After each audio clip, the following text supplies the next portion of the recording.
ایک لڑکا پیدا ہوتا ہے، اس کی ماں اس کی پرورش اس کے دین کے مطابق کرتی ہے، وہ لڑکا بڑا ہوتا ہے، اپنے شہر میں وہ تعلیم حاصل کرنے کے لیے اسکول جاتا ہے، لیکن سرکاری اسکول تو دور ہونے کے باعث قریبی ایک کرسچن اسکول میں داخل کروایا جاتا ہے۔ وہ شخص جب کرسچن اسکول میں جاتا ہے تو اس کے اندر مسیحیوں کے لیے نفرت، لیکن مسلم لوگوں سے وہ شخص محبت کرتا، ان کے ساتھ اٹھتا بیٹھتا، ان کے ساتھ چلتا پھرتا، کھاتا پیتا، لیکن مسیحیوں کے لیے اس کے دل کے اندر نفرت۔ وہ شخص جب 14 سال کا ہوا، اس کی ماں مر گئی، تو وہ شخص اپنی زندگی میں اور بھی بے چین ہو گیا۔ وہ اپنی زندگی میں اطمینان حاصل کرنا چاہتا، وہ اپنی زندگی میں سکون حاصل کرنا چاہتا تھا۔ اس نے اس سکون کو حاصل کرنے کے لیے دنیا کے مذاہب کتابوں کو پڑھنا شروع کر دیا۔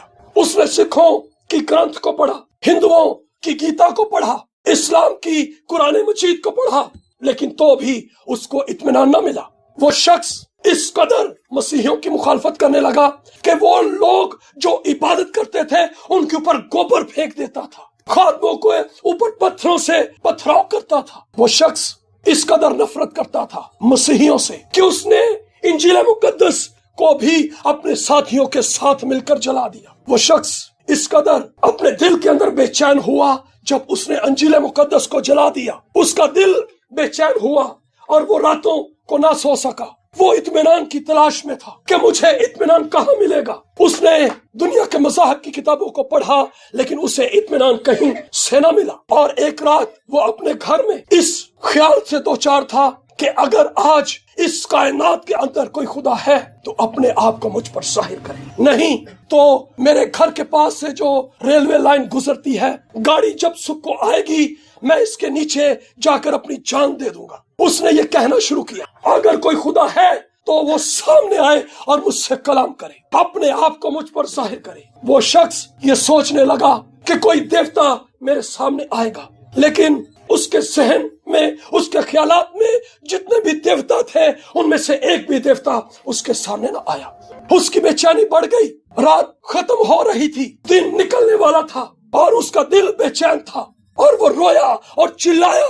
جو ہی وہ رویا اور چلایا، ایک بڑا نور اس کے سامنے چمکا۔ اس نے اس نور کے اندر سے ایک شخص نکلا، اس نے کہا، اے سندر، اے سندر، تو مجھے کیوں ستاتا ہے؟ میں راہ حق زندگی ہوں، میں تیرا مسیحا جس نے تیرے لیے جان دی، اٹھ، تجھے قوموں کے سامنے جا کر میری گواہی دینی ہے۔ وہ انجیل جو اس نے جلائی وہ اس کی آنکھ سے جلنے لگا اور زندگیوں کے اندر آگ اس نے جلا دی۔ یہ بائبل مقدس، اس کو جلانے والے خود اس کی آنکھ سے جلنا شروع ہو جاتے ہیں۔ بخت سنگھ جب اس نے 11ویں جماعت کو پاس کیا تو اس نے بائبل مقدس کو پھاڑا اور اس کی جلد کو لے کر اپنی ڈائری کے اوپر کور کر لیا۔ اپنی زندگی کے اندر یہ بھی بے چین تھا، یہ خواب دیکھتا ہے کہ یہ ایک پہاڑ پر چڑھتا ہے اور نیچے گر جاتا ہے، اور جو ہی یہ نیچے گرتا ہے تو یہ ایک ململ کے بستر کے اوپر آ کے گرتا ہے۔ یہ پہاڑ پر چڑھنے کی کوشش کرتا ہے، گرتا ہے، پہاڑ پر چڑھنے کی کوشش کرتا ہے، پھر گرتا ہے۔ اس کا یہ خواب، اس کی یہ تمام زندگی کو بیان کرتا ہے کہ کس طرح سے وہ اپنی زندگی کے اندر اطمینان کی تلاش میں مارا مارا پھرا، لوگوں سے ملا، بڑے عالموں سے ملا، لیکن اس کو اطمینان کسی سے نہ ملا۔ اس کلام مقدس نے جس کو اس نے پھاڑا، اس کی زندگی کو دو حصے کر کے رکھ دیا، دنیا داری کو اور خدا کے ساتھ زندگی۔ اس نے اپنے ماں باپ بہن بھائی سب مال و دولت کو رد کر دیا اس کلام کی خاطر۔ اس کلام کو جس نے بھی اس طرح سے انسلٹ کی، اسی شخص کی زندگی کو اس نے بدل دیا۔ یہ کلام بدلا نہیں بلکہ یہ زندگیوں کو بدل دیتا ہے۔ آج بھی اس کلام کی قوت اور قدرت ہم اپنے ارد گرد دیکھ سکتے ہیں۔ انڈیا کے اندر ایک شخص پیٹر اکبر، اس کی فیملی میں 3 بہنیں 3 بھائی، اس کا بھائی CSS کا کورس کر رہا تھا، لیکن ایک روز جب وہ گھر سے نکلا تو اس نے آسمان پر سے ایک آواز کو سنا، اے مصطفیٰ میں تیرا خدا ہوں۔ وہ شخص ڈرا، ادھر ادھر دیکھنے لگا، لیکن جب اس کو پتا چلا کہ یہ آواز آسمان سے ہے تو وہ اس آواز کی پیروی کرتے ہوئے ایک چرچ میں چلا گیا، اور اس چرچ میں اس آواز نے اس سے کلام کیا کہ خدا کا یہ بندہ جس شخص کے تعلق سے بتا رہا ہے میں وہی ہوں۔ اس شخص کی زندگی بدل گئی، اس کا گھرانہ اس کے علاقے کے اندر ایک رول ماڈل، اس کے گھرانے کو دیکھ کر اس کے محلے کے اندر لوگ اپنے دین کی پیروی کرتے تھے۔ ان کی ماں صبح سویرے اٹھ کھڑی ہوتی اور اپنی ماں کی آواز کو سن کر وہ جاگ اٹھتے جب وہ اپنے کلام کی تلاوت کرتی۔ اس کی خالہ بیمار ہوئی، مصطفیٰ کے وسیلہ سے جب اس کو شفا ملی تو اس کا چھوٹا بھائی اکبر وہ بڑا بے چین کہ عیسیٰ مسیح کے نام سے اس کی خالہ کے اندر جو بدروحیں تھیں وہ نکل گئیں۔ وہ یہ سوچنے پر مجبور ہوا کہ آخر عیسیٰ مسیح کے نام میں ایسا کیا ہے جو حضرت ابراہیم کے نام میں نہیں، جو حضرت داؤد کے نام میں نہیں، جو حضرت ایلیاہ کے نام میں نہیں، آخر ایسا عیسیٰ مسیح کے نام میں کیا ہے؟ اس نے اس بات کو جاننے کے لیے خدا کے اس کلام کو پڑھنا شروع کیا۔ جب اس نے اس کلام کو پڑھنا شروع کیا تو وہ یہ بتاتا ہے کہ اس کلام نے میرے اوپر یہ ظاہر کر دیا کہ میرے اندر جو خالی پن تھا خدا نے اس کو اپنی محبت سے بھر دی۔ وہ یہ کہتا ہے کہ جب میں نے اس کلام کو پڑھا تب میں نے جانا کہ عیسیٰ مسیح واقعی میں خدا کا بیٹا ہے۔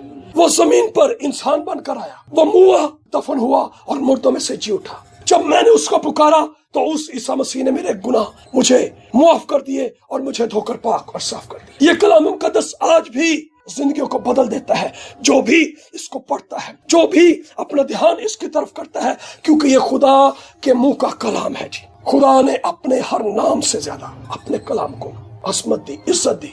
یسایہ کی کتاب اس کے 42ویں باب کی 21ویں آیت میں لکھا، خداوند کو پسند آیا اپنی صداقت کی خاطر خدا شریعت کو، اپنے آئین کو، اپنے احکام کو بزرگی دے۔ خدا کو یہ پسند ہے کہ اس کے منہ کے کلام کی عزت کی جائے، اس کے منہ کے کلام کا آنر کیا جائے۔ کلام مقدس آج بھی ہمیں بتاتا ہے، جب بھی ہم پڑھتے ہیں اس کلام مقدس کی جب رسول منادی کرنے لگے تو فقی فریسی غصے سے بھر گئے، قہر سے بھر گئے، اور لکھا ہے رسولوں کے اعمال کی کتاب 5ویں باب میں حسد میں آ کر انہوں نے سب رسولوں کو پکڑ کر حوالات میں بند کر دیا۔ لیکن کلام میں لکھا ہے کہ خدا کے ایک فرشتے نے ان سبوں کو باہر نکال کر کہا، جاؤ ہیکل میں جا کر اس زندگی کی باتوں کو سب لوگوں کے سامنے سنا۔ خدا کا کلام جو بند دروازوں کو کھول دیتا، اس کلام کو کوئی قید نہیں کر سکتا، بلکہ یہ قیدیوں کو رہائی دے دیتا، گناہ گاروں کو رہائی دے دیتا ہے۔ وہ جو گناہ میں، وہ جو بیماریوں میں گرفتار، وہ جو لعنتوں کے اندر گرفتار، یہ کلام ان کو رہائی دے دیتا ہے۔ جی ایک بار پھر فقیوں اور فریسیوں نے پطرس کو قید کر لیا۔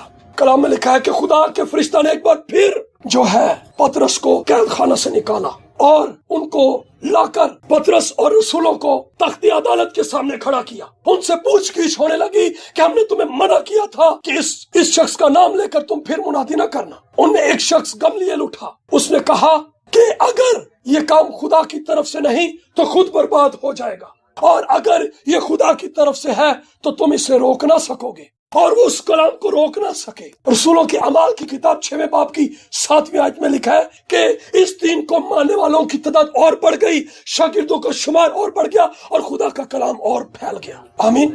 خدا کا کلام جب بھی اس کو مٹانے کی کوشش کی گئی، یہ پھیلتا ہی چلا جاتا ہے۔ اگر اس کلام کو مٹانا ہے، اس کو ختم کرنا ہے، تو کلیسیا کو سہولیات دے دیں، کلیسیا کو فیسیلیٹیٹ کر دیں، کلیسیا کو آرام دہ زندگی بسر کرنے پر آپ آمادہ کر لیں۔ یہ کلام ان کی زندگیوں سے نکل جائے گا اور ان کی زندگیاں بھی ختم ہو جائیں گی۔ لیکن جب بھی کوئی شخص اس کو مٹانے کی کوشش کرتا ہے، یہ اور بڑھ جاتا ہے، یہ اور ملٹیپلائی ہو جاتا ہے۔ اس کو مٹانے والے کبھی نہ مٹا سکے، لیکن اس نے زندگیوں کے اندر زندگیوں کو پھونک دیا۔ پولس رسول کہتا ہے کہ میں تو قید ہوں، لیکن خدا کا کلام قید نہیں۔ کوئی اس کلام کو قید میں نہیں رکھ سکتا۔ پولس قید میں ہے اور قید سے خطوط لکھتا ہے اور کلیسیاں بڑھتی چلی جاتی ہیں۔ کلام میں لکھا ہے اور خدا کا کلام پھیلتا چلا گیا اور خدا کا کلام غالب آ گیا اور شاگردوں کا شمار اور بڑھتا چلا گیا۔ اس کلام کے اندر ایسی قوت، ایسی قدرت ہے جو زندگیوں کو ترقی دیتی ہے، جو زندگیوں کو بڑھا دیتی ہے، جو گھوڑے سے اٹھا کر تخت پر بٹھا دیتی ہے۔ اس قدر اس کلام کے اندر قوت اور قدرت، جس کے لیے پولس رسول کہتا ہے کہ خدا نے اگلے زمانہ میں حصہ بحصہ نبیوں کی معرفت طرح بطرح کلام کیا۔ نبیوں سے جو کلام کیا تھا وہ حصہ بحصہ تھا، تھوڑا تھوڑا کلام کیا تھا، سارا کلام ان کو نہیں بتایا گیا۔ خدا نے اپنا سارا منصوبہ ان کے اوپر عیاں نہیں کیا۔